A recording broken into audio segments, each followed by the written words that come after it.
Alright, so here's a quick run through on taking apart and refitting the air control valves on our spa. So this is a Mauritius. When it's in operation, you can see it'll just rotate about a quarter turn between the open and closed position. Sometimes the underside of these can become loose, so what you can do to put them back together is if you pull the black knob upwards, it will release.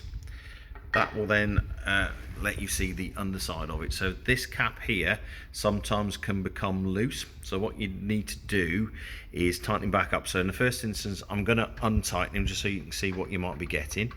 So if I unscrew this, once it gets to position, it will then pull off, and then what you've got inside is the air control valve. Now the air control valve, and I don't know if I can do this with one hand, does open.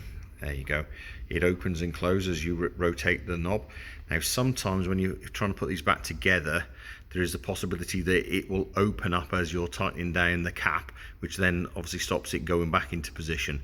So if you look inside the hole, you'll notice that you've got a couple of slots there, and they line up with the slots on the side of here. So if I just get that lined up, he'll drop in.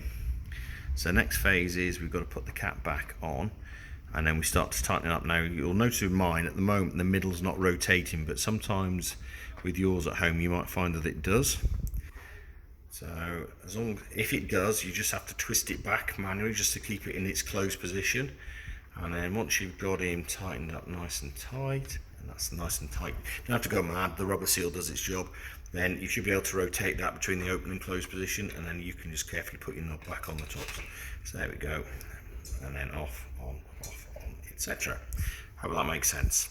Thanks for watching.